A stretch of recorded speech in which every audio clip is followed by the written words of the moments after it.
Bonjour tout le monde.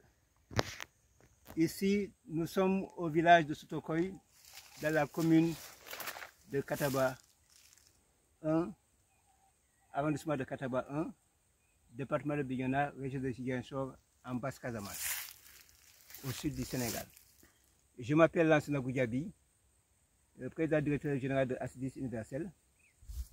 Je suis venu sur invitation de mon frère Afayaya Goudiaby pour visiter son exploitation, sa ferme, et qui est en train d'être aménagée depuis quelques années, il y a 5 ans de cela. Et voilà les résultats d'un homme qui a cru à la terre et qui est en train d'impulser également à travers ses animations audiovisuelles, en tout cas la jeunesse casamassaise, la jeunesse sénégalaise au retour vers la terre. Donc ce que nous voyons là, c'est des agrumes qui ont commencé déjà en production dès la 3e année. Aujourd'hui, il suffit simplement de mettre le dispositif d'alimentation en eau pour permettre à ces agrumes d'entrer dans une production en continu. Et c'est ça le but de l'horticulture. L'horticulture est la seule activité agricole qui permet aux producteurs d'occuper son temps 12 mois sur 12 en matière de production de différentes variétés végétales comme les oranges, les mangues, le maraîchage, entre autres. Donc avec ce dispositif, M. Goudiaby a la possibilité de faire des cultures intercalaires, de l'oignon, de l'ail, de la pomme de terre, du piment, du gombo, de l'ananas, parce que j'ai vu de l'autre côté une parcelle d'ananas. Et ça, c'est encourageant parce que nous, on pensait que l'ananas, c'est quelque chose qui est produit en Côte d'Ivoire. J'ai vu aussi d'autres variétés comme les carasols, n'est-ce pas?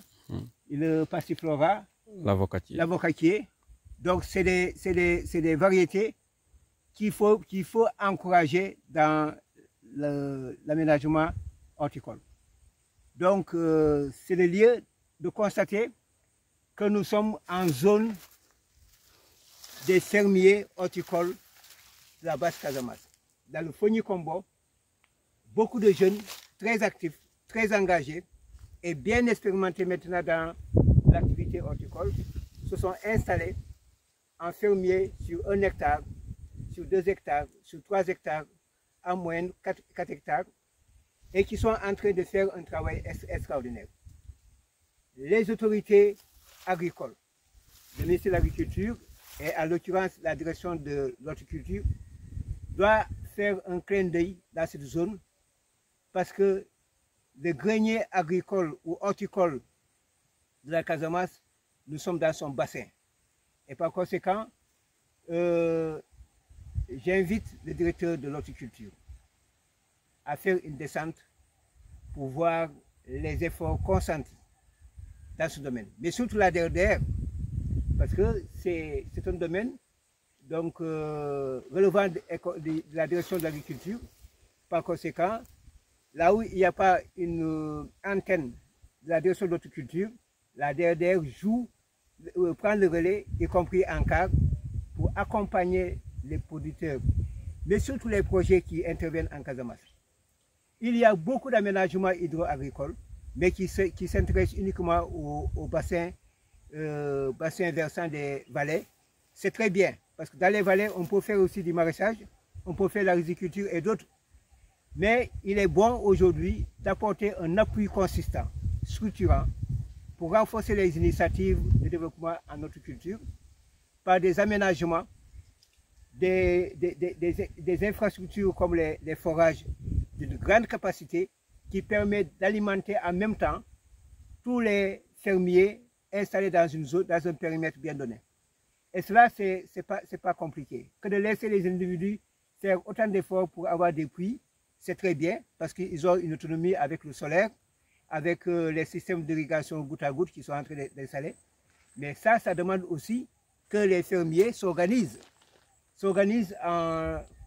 structure fédérative ou coopérative et qui leur permet même de se dépasser des compétences des services techniques parce qu'une coopérative a la capacité de recruter un personnel scientifique et technique, même capable d'apporter toutes les innovations nécessaires parce que les ingénieurs qui sont bien formés et qui ont les mêmes compétences que les homologues qui sont au niveau des administrations étatiques.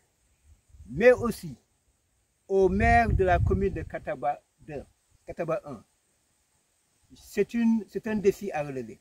Le cadastre rural, le cadastre doit être une priorité pour voir comment est occupé le territoire et comment il faut aménager des pistes de production pour permettre aux fermiers d'avoir une accessibilité à leurs fermes avec des véhicules qui pourraient venir stationner pour cueillir ou transporter les produits. Mais dans l'organisation que cela nécessite, il faut aussi prévoir des espaces communautaires, c'est-à-dire un pôle de technologie, d'assistance technique, parce qu'ils ont besoin de l'eau, il faut une section hydraulique rurale, ils ont besoin également de l'énergie, dans cette section également, ils ont besoin de la mécanique, de l'équipement en matériel agricole, comme les voitures, motopompes, motoculteurs, et tous les accessoires qui concourent à l'amélioration des conditions de production.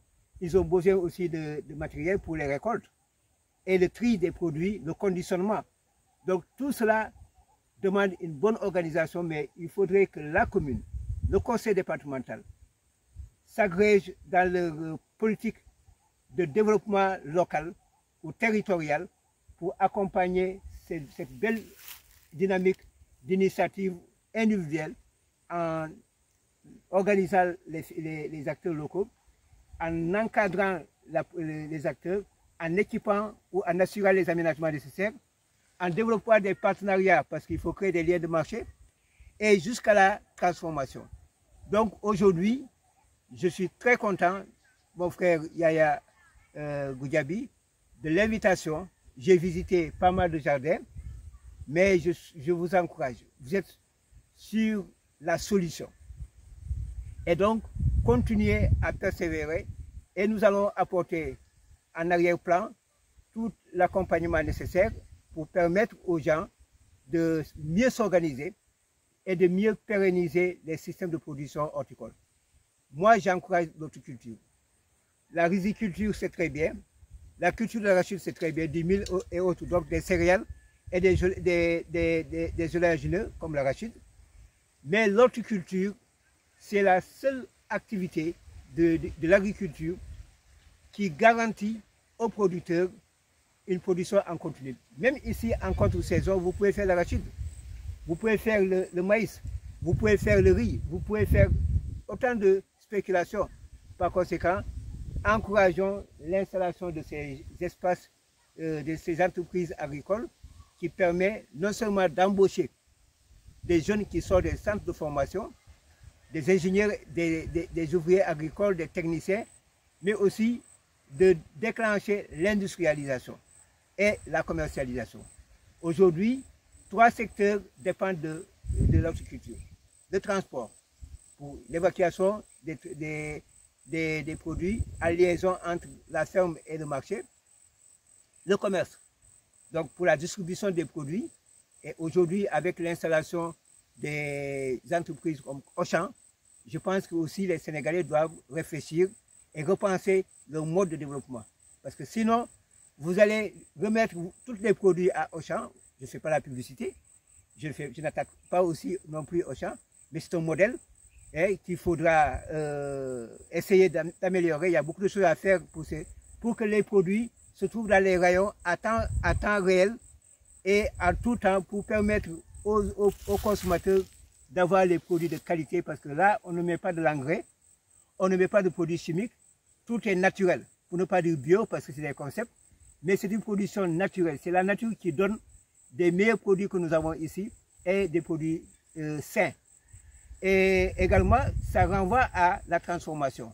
De petites unités de transformation de type familial au Brésil, il y a quelques années, en 2009, on avait reçu les Brésiliens ici à Dakar, avec de petites unités qui permettent de faire des jus, des canettes.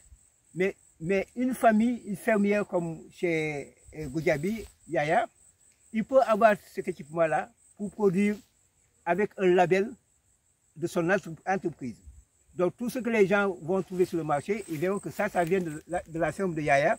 Et là, on a la traçabilité, là, on a la confiance qui est établie entre le consommateur et le produit, parce qu'il sait dans quelle localité proviennent donc le produit qu'il est en train de manger à table. J'encourage les fermiers de la zone du Fogny-Combo.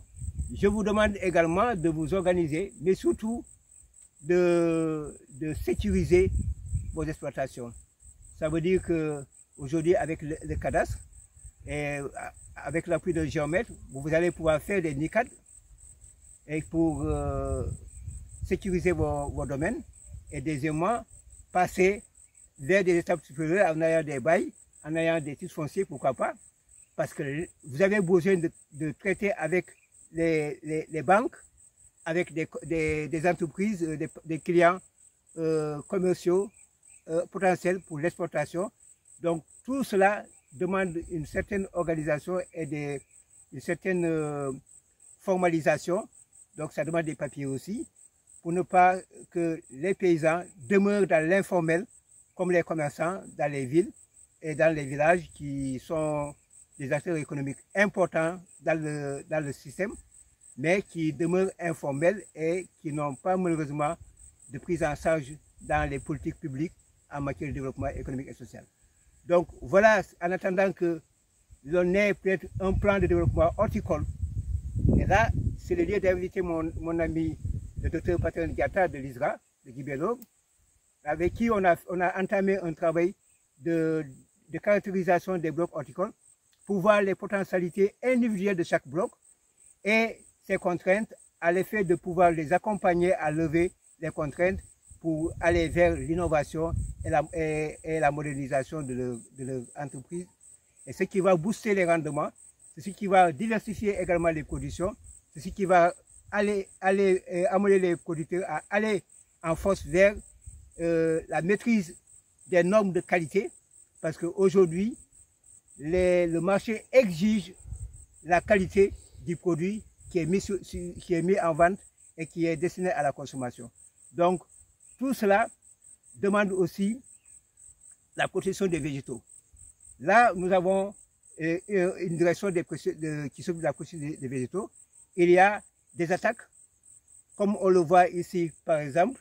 Ces attaques font qu'il y a une perte énorme avant la maturation des produits et qui demande donc un encadrement des populations avec des produits bio de plus en plus mis sur le marché pour protéger et sécuriser les fermes et les exploitations agricoles. Là, le service de la direction de protection des végétaux doit aussi intervenir pour encadrer, former, mettre selon la cartographie des ennemis des cultures, mettre les produits à la disposition, homologués à la disposition des producteurs et particulièrement des horticulteurs de la zone. Donc voilà mon frère, si peut-être il y a mes sentiments de satisfaction, de remerciements aussi pour m'avoir permis d'être là aujourd'hui, mais aussi d'encouragement. Il faut toujours parler à nos parents parce qu'ils ont besoin de comprendre que le monde, on peut aller tout seul pour aller vite, mais on s'essouffle. Mais quand on va en masse, on peut faire des kilomètres et des kilomètres, mais on va arriver et personne ne serait fatigué. Et nous tous, nous allons arriver. Donc, allons-y ensemble et nous sommes prêts à intervenir pour accompagner ces dynamiques dans l'organisation et ensuite maintenant dans l'élaboration des stratégies de production qui permet de pénétrer non seulement et de conquérir le marché national, parce que nous avons la capacité et les potentialités, mais aussi d'aller à l'assaut des autres marchés. Et c'est l'occasion pour moi de te féliciter pour le travail de production des plants que tu vends au-delà même du pays. Ça déjà, ça montre que si on est bien structuré, la Casamance serait le jardin de la sous-région. Et je souhaite que cela soit par l'entremise de nos efforts et que les autorités aussi comprennent. J'invite le président, le préfet de Bignona ou le sous-préfet d'organiser un CADL ou alors un CDD, un conseil départemental de développement, uniquement sur l'horticulture. À défaut que les communes ou le conseil départemental porte la problématique, mais le préfet et ses services départementaux peuvent également porter la problématique. Je vous encourage aussi à intégrer, comme je l'ai vu chez notre frère Amadou Goudiaby, l'élevage dans vos fermes. Le poulet local peut vraiment être le levier de la production animale dans la zone. Donc, ceux qui peuvent mettre les chèvres, de plus de bergeries, de moutons, ou alors les porcs. Donc, voilà des animaux qui participent non seulement à la fertilisation, mais aussi à la consommation des déchets des productions horticoles dans les fermes que vous êtes en train d'installer. Ça va changer complètement l'économie, non seulement de la région, mais du pays, qui aura atteint une souveraineté alimentaire en matière de produits horticoles et de production animale. Il faut également, dans vos bassins que vous mettez, intégrer la pisciculture. Vous avez la possibilité aujourd'hui d'élever le poisson-chat, c'est le silure. C'est une culture à haute intensité et à rendement considérable. Donc, quand vous le mettez dans les petits bassins, vous pouvez en faire des productions et des récoltes assez importantes et non négligeables. Donc, il faudra diversifier parce que vous avez l'eau, vous avez toute la biomasse qui permet en tout cas d'alimenter le bétail, d'alimenter le poisson-chat surtout. Le tilapia, vous pouvez le faire, mais je recommande le poisson-chat parce que non seulement c'est un candidat très intéressant, mais qui a un prix, qui est un revenu économique aussi important par rapport au kilogramme qui est aujourd'hui à 10 000 francs pour le confumer ou sécher. Donc voilà en gros une petite contribution pour exprimer ma joie. Et je vous remercie pour votre aimable attention. Merci, M. Goudiaby. Voilà, nous sommes, comme vous le savez, dans Casagro TV.